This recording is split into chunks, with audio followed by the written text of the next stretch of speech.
ஒரு ராமகிருஷ்ண வித்யாலயம். அங்கே பெற்றோர்கள் பொதுமக்கள் கவனத்திற்கு லுங்கி, ஷார்ட்ஸு, நைட்டி, லெகின்ஸு போன்ற உடைகளை அணிந்து பள்ளிக்கு வர வேண்டாம். ஒழுக்கத்தை உயிராக மதிப்பாங்க ராமகிருஷ்ண வித்யாலயம். வித்யாலயங்கள் எல்லாமே அப்படி தான். ஒழுக்கம் அவங்க ரொம்ப முக்கியம். படிப்பெல்லாம் 2ஆம் பட்சம்தான், ஒழுக்கம் தான். சுவாமி விவேகானந்தர் சொல்லுவார். நம்முடைய தர்மமும் இந்து தர்மமும் அதுதான் சொல்லுது. முதல்ல நீ உன்னை சரி பண்ணு, அப்புறம் எல்லாரையும் சரி பண்ணலான்னு சொல்லிட்டு. அந்த வகையில் இது அற்புதமான விஷயம். இது எதுக்காக நான் இப்போ சொல்ல வந்தேன்னா, இப்போ சமீபத்தில் ஒரு கல்லூரிக்கு போயிருந்தேன். அங்கே ஆண்கள் பெண்கள் ஒரு 1000க்கு மேலே எல்லாம் படிக்கிறாங்க. அந்த கல்லூரி ஒரு விழா, அந்த விழாவுக்காக போயிருந்தேன். அந்த விழாவில் அங்கே அந்த பெண்கள் எல்லாம் பருவ பெண்கள் அவங்க வந்திருக்கக்கூடிய கோலத்தை பார்க்குறப்போ அவ்வளவு வருத்தம், வேதனை, தர்ம சங்கடம். அதாவது உடைகள் பசங்க பரவாயில்ல, பெண்கள் அங்கே இருக்கக்கூடிய பெண்கள் ஒரு பொண்ணு கூட தன் மேலாடை, அதாவது மார்பகம் தெரிவது போல அந்த பெண்கள் மேலாடை அணிந்திருக்காங்க. அப்போ என்ன ஆகும்னா, ஏற்ற மாதிரி பசங்க அப்போ ஆட்டோமேட்டிக்காக அவனுக்குள்ளே இருக்கக்கூடிய ஒரு மூன்றாவது உள்ளே இருக்கக்கூடிய மிருகமானது நிச்சயம் விழிக்கத்தான் செய்யும். அந்த பெண்கள் போட்டிருந்த அந்த ஆடை அவ்வளவு கவர்ச்சி. அதாவது இப்போ நமக்கு வயசாகிடுச்சு, ஆனால் நமக்கே ரொம்ப அது என்ன சொல்கிறதுன்னு தெரியல. அவ்வளவு கேவலமாக எல்லா பெண்களும் இடுப்பு தெரிகிற மாதிரி, தொப்புள் தெரிகிற மாதிரி, மேலே மார்பகம், அதுக்கு மேலே சும்மா அது துணின்னு போட்டிருக்காங்கங்கிற மாதிரி தான் யோசிக்க வேண்டியதே தவிர, அவ்வளவு கேவலமாக. அது எப்படி அந்த கல்லூரி நிர்வாகம், அங்கே வேறு தாளாளர் இருக்காங்க, இது ஒரு தனியார் கல்லூரி, தாளாளர் இருக்காங்க, கல்லூரி நிர்வாகம் இருக்காங்க. ஆனால் எப்படி அவங்க இவ்வளவு இதை இன்னும் சொல்லப்போனால், பச்சையாக சொல்லப்போனோம்னா செக்ஸியாக அப்படின்னே சொல்லலாம், தப்பு இல்லை. இன்றைக்கு எப்படி தமிழ் சினிமாக்களில் கதாநாயகிகள் அரையும் குறையுமா வராங்களோ, அதுபோல் அந்த கல்லூரி நிர்வாகத்துலேயும் பார்த்திங்கன்னா அரையும் குறையுமா, அவ்வளவு கேவலமாக, அவ்வளவு அசிங்கமாக, பச்சையாக வந்திருந்தாங்க.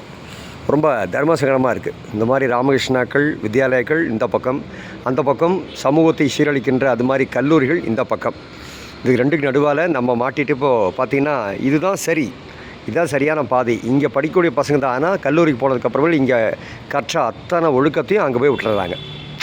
ரொம்ப வேதனையாக இருக்குது. இது போன்ற கல்லூரிகளில் தயவுசெய்து பெற்றோர்கள், நீங்கள் உங்கள் குழந்தைகளை அனுப்புகிறீங்க படிக்கிறதுக்கு, காலேஜுக்குன்னு சொல்லிவிட்டு, ஆனால் அங்கே உங்கள் பெண் குழந்தைகள் அங்கே என்ன பண்ணுறாங்கன்னு தயவுசெய்து மாதத்தில் ஒரு தடவையாக போய் பார்த்துட்டு வாங்க. அந்த பெண்கள் என் முன்னாடியே இவன் மார்பிளா அவன் சாஞ்சிக்கிறதும், அவன் மார்பிளா இவன் சாஞ்சிக்கிறதும், ஒரு பொண்ணை 4 பசங்க தொட்டு பேசுகிறதும், ஒரு பையனை 4 பொண்ணுங்க போய் கட்டித்தாவி பிடிச்சிக்கிறதும், அடடாடா. அதாவது இதெல்லாம் கேட்டால் ஃப்ரெண்ட்ஷிப்பும்பாங்க. ஃப்ரெண்ட்ஷிப்புக்கான அர்த்தமே தெரியல இவங்க யாருக்குமே. எல்லைக்கோடு இல்லாத எதுவுமே, வரம்பு இல்லாத எதுவுமே வரம்பு மீறி போகிறப்போ அது வாழ்க்கையில் ஆபத்தாக தான் முடியும். ஒரு நதின்னு தான் 2 கரை இருக்கணும், அப்போ தான் அது நதி. இல்லைன்னா அது என்னன்னு உங்களுக்கு தெரியும், நான் சொல்ல வேண்டியதில்லை. வாழ்க்கையும் அப்படித்தான். ஸோ கட்டுப்பாடு இல்லாத இன்றைய இளைஞர் சமுதாயம் எல்லா விதமான நம்பிக்கைகளையும் தகர்த்தெறிந்துவிடும். இவர்களை நம்பி நம்ம எதையுமே செய்யவே முடியாது. ஒரு வேலை நம்ம இவங்களுக்கு கொடுக்க முடியாது. இவங்க வேலை செய்வாங்களா, நீங்கள் கொஞ்சம் கூட நம்பி இருக்கவே முடியாது. 100 வாட்டி இவனுக்கு நம்ம ஃபோனை போட்டோம், என்னப்பா வந்துட்டியா, போயிட்டியா, பார்த்துட்டியான்னு. இன்றைக்கி அப்படி தான் இருக்காங்க ஏகதேச இளைஞர்கள் எல்லாருமே.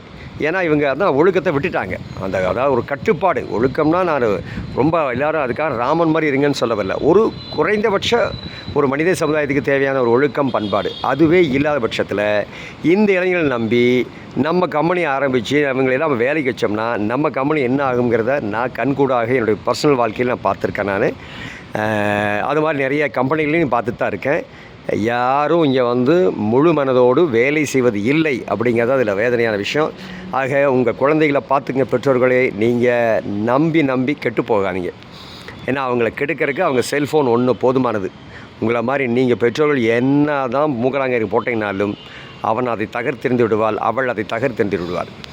இன்றைக்கான காதல் கல்யாணங்கள் உங்களுக்கு போதும். ஒரு கல்யாணம் பண்ணால் பரவாயில்ல, ஒரு பொண்ணு 4 பேரை கல்யாணம் பண்ணுறான், ஒரு பையன் 5 பேரை கல்யாணம் பண்ணுறான். இது கல்யாணமானு யோசனை பண்ணி பார்த்துங்க. இப்படியான ஒரு கல்யாணம் தான் அந்த குழந்தைக்கு வேணுமா? அதுக்கு தான் படிக்க அனுப்புகிறீங்களா? யோசனை பண்ணுங்கள். தேங்க்யூ. நன்றி, வணக்கம்.